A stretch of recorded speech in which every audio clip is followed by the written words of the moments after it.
কি আবার বুড়োর অগাধ টাকা, ছেলে মেয়েকে মাসোহারা দিত, কিন্তু তাদের মন উঠতো না দাদা।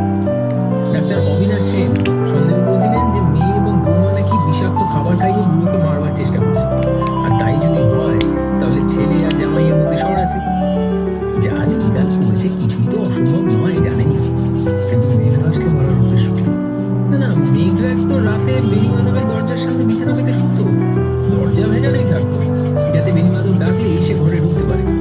সুতরাং তাকে বধ না করে ঘরে ঢোকা সম্ভব নয়। এবার তাকে ডিঙিয়ে যদি কেউ ঘরে ঢুকতে যায় তাহলে পরে সে জেগে উঠবে। আর মেঘরাজ কিন্তু আগে ভারতীয় সেনায় ছিল, ওর সঙ্গে গায়ের জোরে পেরে ওঠা একেবারেই মুশকিল।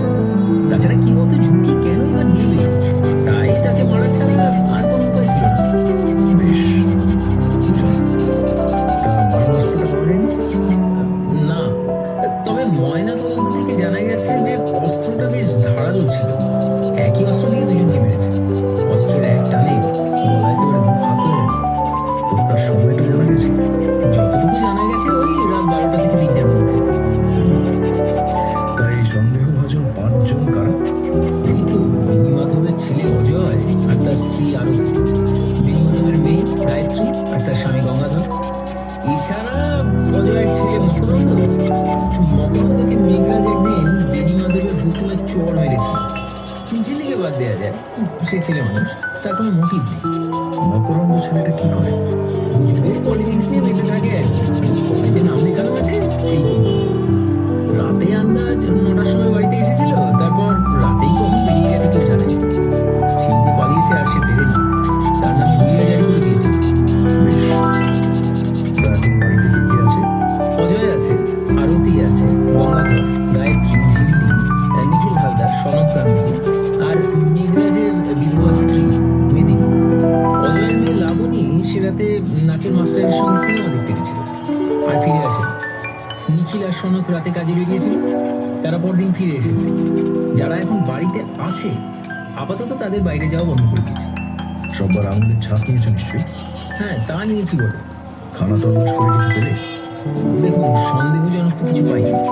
বেশ, একবার জবানবন্দির নথিটা দেখি। এই বিলক্ষণ, এই এই যে রাখালবাবু টেবিল থেকে ফাইলটা তুলে নিয়ে ব্যোমকেশকে দিলেন। এই সময় সদর দরজায় কনস্টেবল এসে দাঁড়ালেন। স্যার, বলো, সলিসিটার সুধাংশু বাগচি নামে এক ভদ্রলোক আপনার সঙ্গে দেখা করতে চান। নিয়ে এসো। সুধাংশুবাবু ঘরে প্রবেশ করলেন।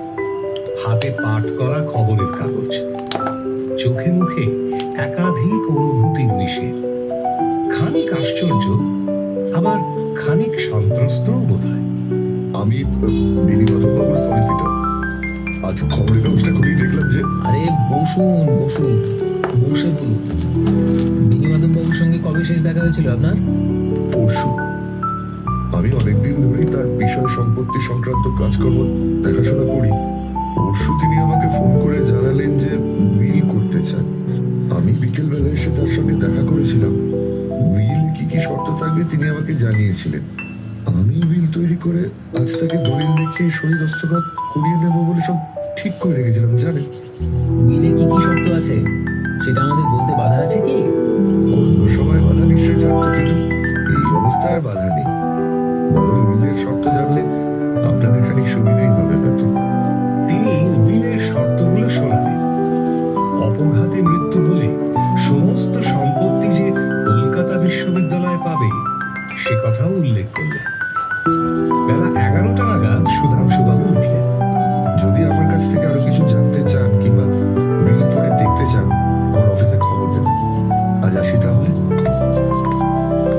সুধাংশুবাবু হন্তদন্ত হয়ে খবরের কাগজটা ফেলেই বেরিয়ে গেলেন। কি বুঝছেন মুকেশ দা, মোটিভ তো আরো পাকা হলো। বুড়োকে আর 2 দিন বাঁচতে দিলেই এত বড় সম্পত্তিটা বেহাত হয়ে যেত। তা বটে। যাকে আমিও বলবো, কিন্তু বেরোবার আগে একবার বেণীমাধবের ঘরটা দেখতে চাই। হ্যাঁ, চলুন।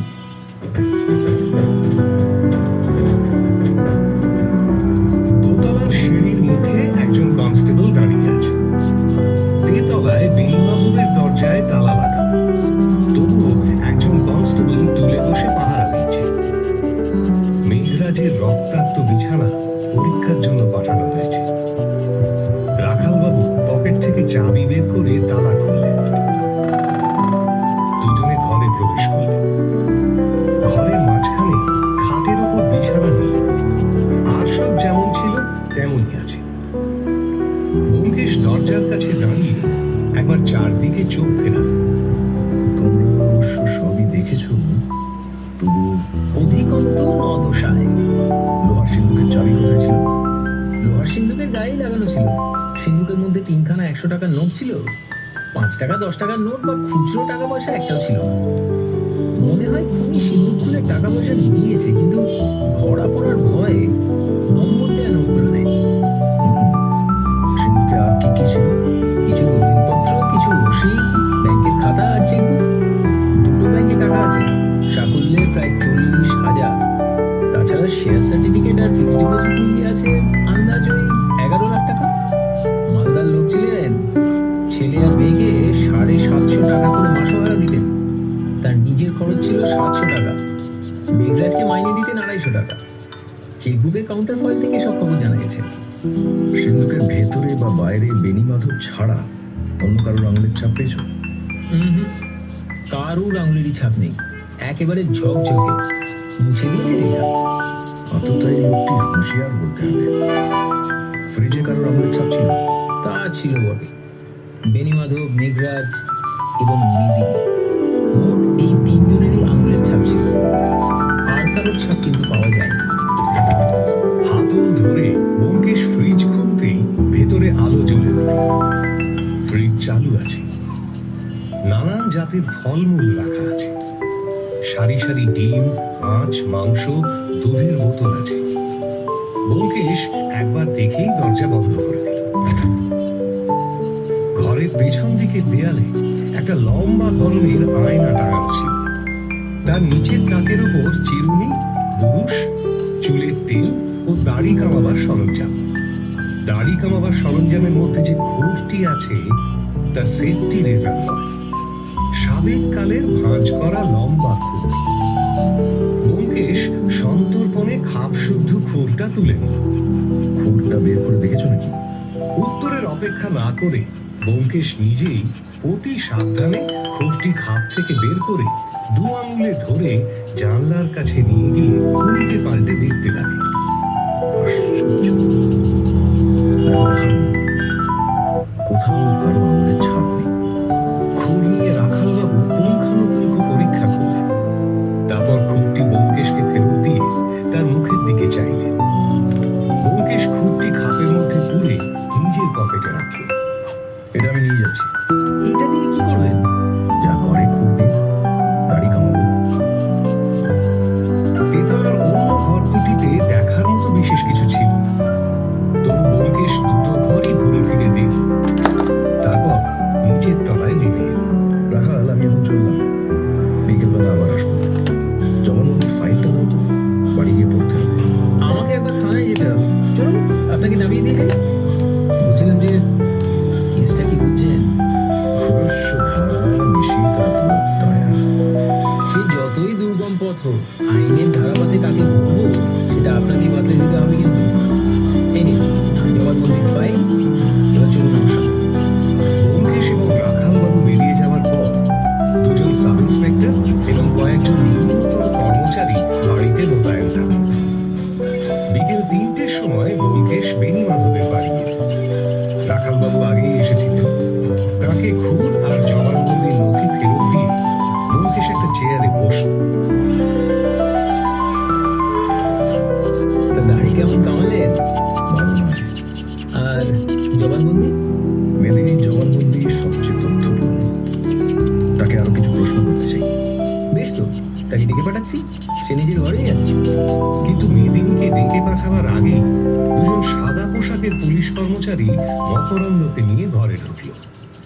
মকরন্দর কাপড় জামা ছিঁড়ে গেছে, গায়ে মুখে ধুলোবালি, চোখ জবা ফুলের মতো লাল। বেশ বোঝা যায় সে স্বেচ্ছায় বিনা যুদ্ধে পুলিশের হাতে ধরা দেয়নি। মকরন্দ চক্রবর্তীকে ধরেছি স্যার। তো এই সেই মাতব্বর মকরন্দ চক্রবর্তী। তার রত্নটিকে পেলে কোথায়? আর ঘোর দৌড়ের মাঠে রেস খেলছিল স্যার। পকেটে অনেক টাকা ছিল, এই যে একতারা 5 টাকা ও 10 টাকার নোট।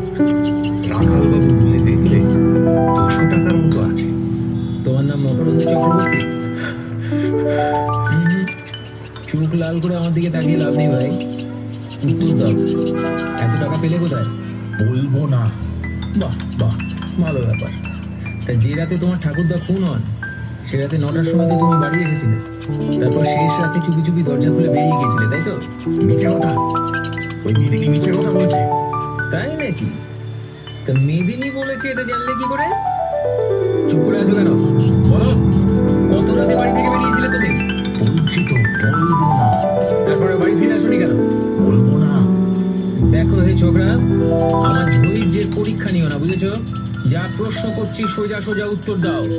একদিন বেণীমাধব বাবুর হুকুমে মেঘরাজ তোমার কান ধরে গালে চড় মেরেছিল, গলা ধাক্কা দিয়ে ঘর থেকে বার করে দিয়েছিল, বলে সব সত্যি?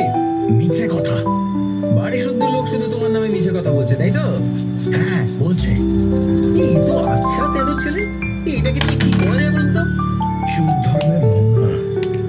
ওকে বরং বাড়িতেই সংরক্ষণ করো। তাই করি। এই, তুমি এখন যাও, দোতলায় নিজের ঘরে গিয়ে থাকো।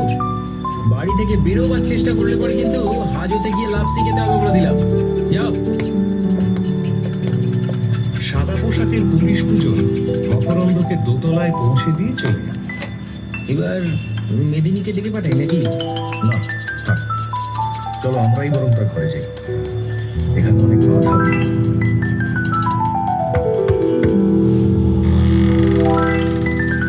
মেদিনীর দরজায় টোকা দিয়ে ঘরে ঢুকতেই দেখা গেল মেদিনী মেঝে মাদুর পেতে শুয়ে আছে।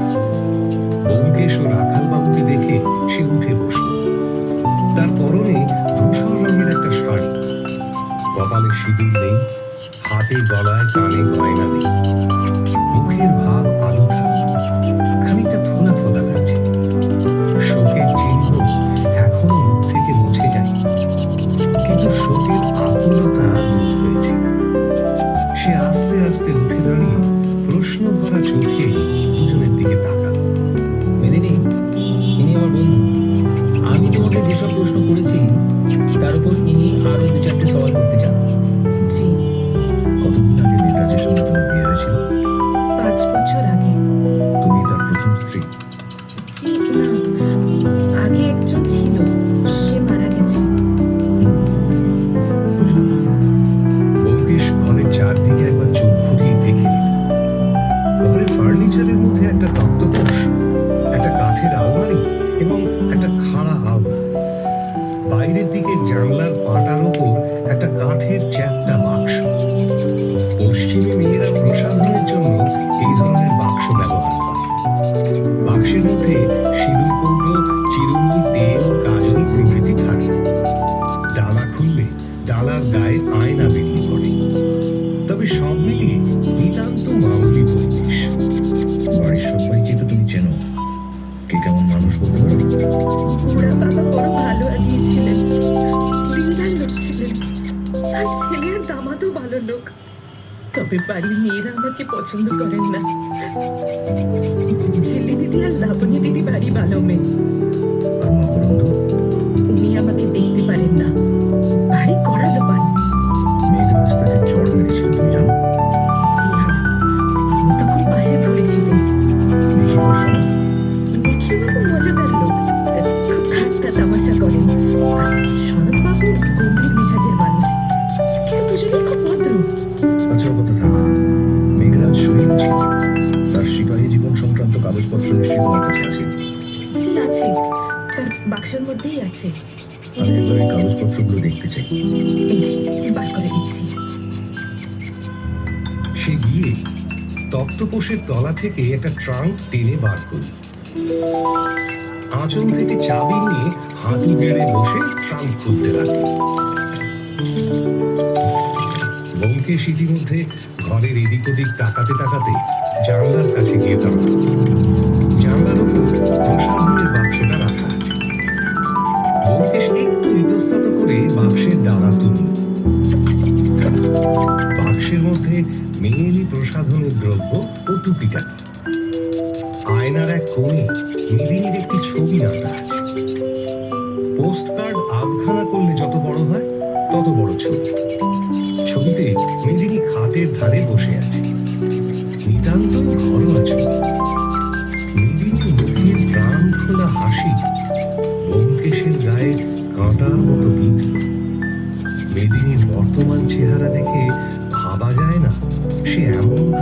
হতে পারে? ব্যোমকেশ নিঃশব্দে বাক্স বন্ধ করল। মেদিনী ট্রাঙ্ক থেকে কাগজপত্র নিয়ে যখন ফিরে এলো, তখন ব্যোমকেশ রাখালবাবুর কাছে ফিরে এসে নিম্ন স্বরে কথা বলছে। মেদিনীর হাত থেকে কাগজপত্র নিয়ে সে মন দিয়ে পড়ল। রাখালবাবুও সঙ্গে সঙ্গে পড়লেন। তারপর ব্যোমকেশ কাগজগুলো মেদিনীকে ফেরত দিয়ে দিল। এগুলো যত্ন করে রেখে দাও, হয়তো পরে দরকার হবে। চলো রাখাল। ঘর থেকে বেরিয়ে এসে রাখালবাবু ব্যোমকেশের দিকে চোখ বেঁকিয়ে তাকালেন। কি মনে হলো বন্ধুরা? ভালো, খুব ভালো। এবার বাড়ির বাকি লোককে ওরা একে একে দেখতে চাই। সবাই বাড়িতেই আছে তো? হ্যাঁ, সবাই আছে, শুধু অজয়ের মেয়ে লাবণী ছাড়া। যেটাতে খুন হয়, লাবণী সেদিন সন্ধ্যের সময় তার নাচের মাস্টারের সঙ্গে পালিয়েছে। এখন তার সন্ধান পাই। অন্য যারা আছেন তাদের মধ্যে কাকে আগে দেখতে চান বলুন? আমার কোনো পক্ষপাত নেই, নিচের তলা থেকে আরম্ভ করা যাক। নিখিলের দরজায় রাখালবাবু টোকা দিলেন। নিখিল এসে দরজা খুলে দাঁড়াল। তার গালে সাবানের ফেলা, হাতে সেফটি রেজার। আসুন দারোগাবু, আসুন। বাহ, বিকেলবেলা দাড়ি কামাচ্ছেন? আমি নিশাচর কিনা, তাই বিকেল বেলা দাড়ি কামাই। যারা দিনের বেলা কাজ করে তারা সকালবেলা দাড়ি কামায়। বুঝলেন তো? এরকমই। আচ্ছা, এই দারোগাবু, একটা ঘন্টার জন্য আমাকে ছেড়ে দিন, বুঝলেন? একবারটি অফিস ঘুরে আসি। মাইজি বলছে আমি পালাবো না কিন্তু। হ্যাঁ? আচ্ছা, বিশ্বাস না হয় দুজন পেয়াদা আমার সঙ্গে দিয়ে দিন। তো অফিস যাওয়ার জন্য এত ব্যস্ত কেন? বেশ তো আছেন। আর না দারোগাবু, বেশ নেই। মানে আমাকে আমাকে না কাজের নেশা, বুঝলেন তো? কাজের নেশা আমাকে অফিসের দিকে টানছে। আমি রাতে ঘুমোতে পারি না।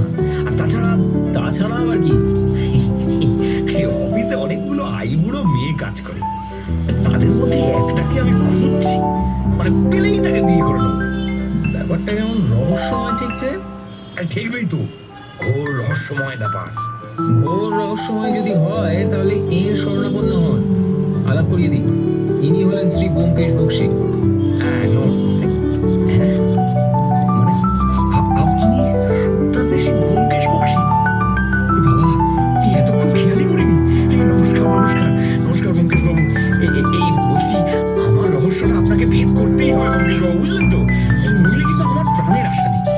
আহা, ওভাবে বললে হয় নাকি? সব কথা খুলে বলুন। নিখিল তড়বড় করে এক নিঃশ্বাসে তার রহস্যের কথা শোনাল। বাবা, এ তো গুরুতর ব্যাপার। কই চিঠিগুলো দেখি। নিখিল বিছানার কাছে গিয়ে বালিশের তলা থেকে কয়েকখানা খাম এনে ব্যোমকেশকে দিল। ব্যোমকেশ খামগুলো খুলে একে একে চিঠি বার করে পড়ল। তারপর আবার খামের মধ্যে পুরে নিজের পকেটে রাখল। এগুলো আমি আমার কাছেই রাখলাম, দেখি যদি সন্ধান পাই।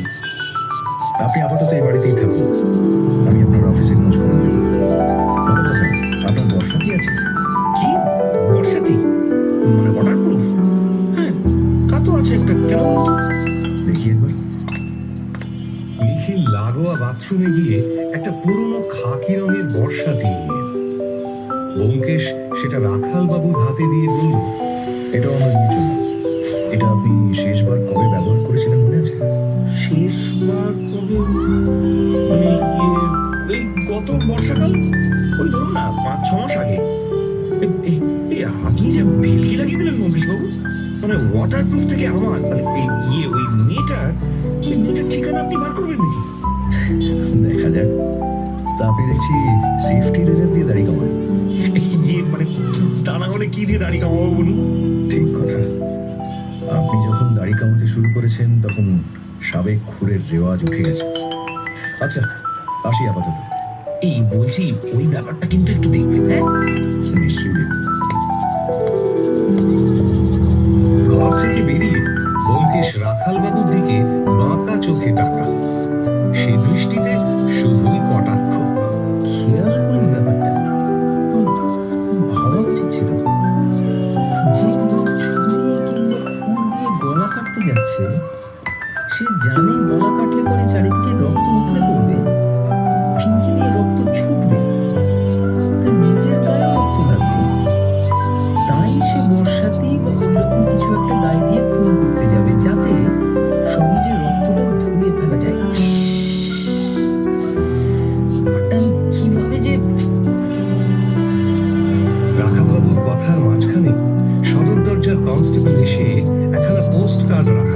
হাতে দিল। রাখালবাবু নির্দ্বিধায় পোস্ট কার্ড পড়লেন। অজয় চক্রবর্তীর নামে চিঠি, তারিখ আজ সকালে, ঠিকানা টালিগঞ্জ। চিঠিতে কয়েক ছত্র লেখা আছে। শ্রীচরণে সোমা, কাল রাত্রিরে আমাদের বিয়ে হয়েছে। তোমরা রাগ করো না। আমার শ্বশুর শাশুড়ি খুব ভালো লোক। পরশু রাত্রে আমি শাশুড়ির কাছেই শুয়েছিলাম। দাদু অন্য একজনের সঙ্গে বিয়ে ঠিক করেছিলেন, তাই আমরা লুকিয়ে বিয়ে করেছি। প্রণতা, লাবণ্য। চিঠিতে চোখ বুলিয়ে রাখালবাবু ব্যোমকেশের হাতে চিঠিটা দিলেন। ব্যোমকেশ সেটা পড়ে ফেরত দিল। বোধহয় ঠাকুর তার মৃত্যু সংবাদ পাইনি। যাক, বিয়ে করে ভালোই করেছে, নইলে চিঠি পকেটে রেখে রাখালবাবু একজন সাব ইন্সপেক্টরকে ডাকলেন। এই বর্ষাদিটা রাখো, আরো বোধহয় জুটবে। সবগুলো জড়ো হলে পরীক্ষার জন্য পাঠাতে হবে। এটাতে টিকিট সেটে রাখো, নিখিল হালদার। তারপর তিনি সনতের দরজায় টোকা দিলেন। সনত এসে দরজা খুলল। তার হাতে একটা ইংরেজি রহস্য উপন্যাস পাতা উল্টানো অবস্থায় আছে। ইন্সপেক্টর বাবু, আপনার কাছে যেতেই হতো। আসলে আমার সিগারেট ফুরিয়ে গেছে, একটা নামিয়ে দেবেন? ওল্ড ফ্লেক। নিশ্চয়ই, টাকা দিন, আনিয়ে দিচ্ছি। সনত একটা 10 টাকার নোট পকেট থেকে বার করে দিল। রাখালবাবু টাকাটা সাব ইন্সপেক্টরের হাতে দিয়ে বললেন। একটি গোল্ড ফ্লেক্স সিগারেট সামনের দোকান থেকে আনিয়ে দাও। তারপর তিনি ব্যোমকেশকে নিয়ে ঘরে প্রবেশ করলেন। আর কতদিন ঘরে বন্ধ করে রাখবেন বলুন তো? কাজকর্ম আটকে আছে। তাছাড়া মামা মারা যাওয়ার পর তার উত্তরাধিকারী এখানে আর থাকতে দেবে না। মাথা গোঁজার মতো একটা জায়গা খুঁজতে হবে তো নাকি? থাকতে দেবে না জানলেন কি করে? আজ দুপুরবেলা গায়ত্রীর বর গঙ্গাধর এসেছিল, বললো এবার পাত্তারি গোটাতে হবে। তাই নাকি? বেশি দিন আপনাদের কষ্ট দেবো না, 2-1 দিনের মধ্যেই ছাড়া পাবো। আচ্ছা, ইনি ব্যোমকেশ বক্সী, প্রখ্যাত সত্যান্বেষী। নাম শুনেছি, বই পড়িনি। বাংলা রহস্য কাহিনী আমি পড়ি না। বসুন। ব্যোমকেশের চোখ ঘরের চারিদিকে ঘুরে বেড়াচ্ছিল। সে অলসভাবে জানতে চাইল, আপনার বর্ষাতি আছে? আছে, এটা বর্ষাকাল নয় তাই তুলে রেখেছি। দেখতে চান? হ্যাঁ, একবার নিয়ে আসতে পারবেন? সনদ আলমারি খুলে একটা প্লাস্টিকের মোড়ক বার করল। মোড়কের মধ্যে একটি শৌখিন স্বচ্ছ বর্ষাতি পাট করে রাখা আছে। রাখালবাবু সেটা মোড়ক থেকে বার করলেন। তারপর লম্বা করে ঝুলিয়ে দেখলেন। দামি বর্ষাতি, প্রায় নতুন। তিনি সেটিকে পাট করে আবার মোড়কের মধ্যে রেখে দিলেন। আচ্ছা, এটা আমি নিয়ে যাচ্ছি, 2 দিন পরে আপনি ফেরত পাবেন। রসিদ দিচ্ছি। রসিদ কি হবে? আপনাদেরই রাজত্ব, যা ইচ্ছে করুন। আপনার জবানবন্দিতে দেখলাম যে রাতে বেণীমাধববাবু খুন হন, সে রাতে আপনি বর্ধমানে গেছিলেন। কোন ট্রেনে গেছিলেন? রাত 10:30টার ট্রেনে। পরদিন ভোরের ট্রেনে না গিয়ে রাতের ট্রেনে গেলেন কেন? ভোরের ট্রেনে গেলে ঠিক সময় পৌঁছতে পারতাম না, সকালবেলা মজলিস ছিল তো। বর্ধমানে আপনার কোনো আস্তানা আছে? না, স্টেশনের বেঞ্চিতে বসে রাত কাটিয়েছি। চায়ের স্টলে গিয়ে চা খেয়েছিলেন নিশ্চয়ই। চা আমি খাই না। তাহলে আপনি যে 10:30টার গাড়িতে বর্ধমান গেছিলেন তার কোনো সাক্ষী নেই। সাক্ষীর কি দরকার? আপনাদের কি সন্দেহ আমি মামাকে খুন করেছি? তা না, কিন্তু সকলের সম্বন্ধেই আমাদের নিঃসংশয় হওয়া দরকার। মামাকে খুন করে যাদের লাভ আছে তাদের অ্যালিবাই খুঁজুন, তাতে কাজ হবে। তা আপনি ঠিকই বলেছেন। চলো রাখাল, এবার দোতলায় যাওয়া যাক। প্রথমে ড্রয়িং রুমে গিয়ে রাখালবাবু সনতের বর্ষাতি সাব ইন্সপেক্টরকে দিয়ে বললেন। টিকিট মারো, সনদ গাঙ্গুলি। তারপর ব্যোমকেশকে নিয়ে দোতলায় উঠলেন।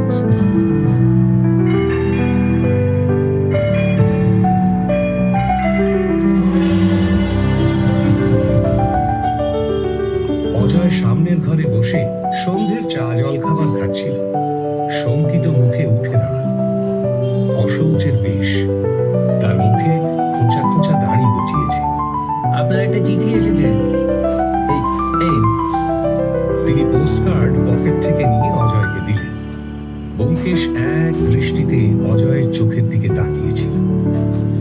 সে দেখল চিঠি পড়তে পড়তে অজয়ের মুখের উপর দিয়ে দ্রুত বিচিত্র অভিব্যক্তি খেলে গেল। আশঙ্কা, বিস্ময়, স্বস্তি, উৎফুল্লতা, তার মধ্যে স্বস্তির আরামই বেশি। অজয়ের মতো লোকের পক্ষে এটাই বোধহয় স্বাভাবিক। বিনা খরচে, বিনা ঝঞ্ঝাটে যদি মেয়ের বিয়ে হয়ে যায় তাহলে আনন্দ হবারই কথা। কিন্তু সে যখন মুখ তুলল তখন তার মুখে একটি বিষণ্ণ করুণ ভাব, তাতে রঙ্গমঞ্চের আভাস পাওয়া যায়। সে একটি গভীর দীর্ঘশ্বাস ত্যাগ করল। মেয়ে, দারোগাবাবু, আমার একমাত্র মেয়ে পালিয়ে গিয়ে একজনকে বিয়ে করেছে। কি জানেন, আজকালকার ছেলে মেয়েরা বড় নিষ্ঠুর, বড় স্বার্থপর। তারা বাপ মায়ের কথা ভাবে না। যাক, যা করেছে ভালোই করেছে। তবু যদি জাতের মধ্যে বিয়ে করতো, যাকে যাক, এবার ভালো হয়নি বাবু। আচ্ছা, ইনি হলেন ব্যোমকেশ বক্সী, বোধহয় নাম শুনেছেন। নাম শুনিনি? আজ কি, আসুন আসুন আসুন, কি সৌভাগ্য আমার। এই ব্যোমকেশ বাবু এসেছেন। এবার বাবার মৃত্যু রহস্যের একটা কিনারা হবে। এই এই ও শুনছো, এসো, শোনো শোনো, জলদি 2 কাপ চা নিয়ে এসো। আরে একটু বসুন বসুন, আমি নিজে দেখছি। চিনি খান তো চাই? চিনি? আচ্ছা আচ্ছা, আমি চিনি আলাদা করেই আনছি, দরকার মতো নিয়ে নেবেন। আমি আসছি। সে তাড়াতাড়ি ভেতরে দৌড়ল। আদর আপ্যায়ন দেখে ব্যোমকেশ রাখালবাবুর দিকে ফিরে সামান্য হাসল। তারপরে দুজনে মিলে চেয়ার টেনে বসল। কিছুক্ষণ পরে অজয় ফিরে এলো। তার পেছনে মাথায় 8 ঘোমটা দিয়ে আরতি। আরতির হাতে থালার ওপর 2 পেয়ালা চা, চিনির জায়গা 2 চামচ এবং বিস্কুট। তার মুখ ভয়ে শীর্ণ হয়ে গেছে। সে থালাটি ব্যোমকেশের সামনে রেখেই ফিরে যাচ্ছিল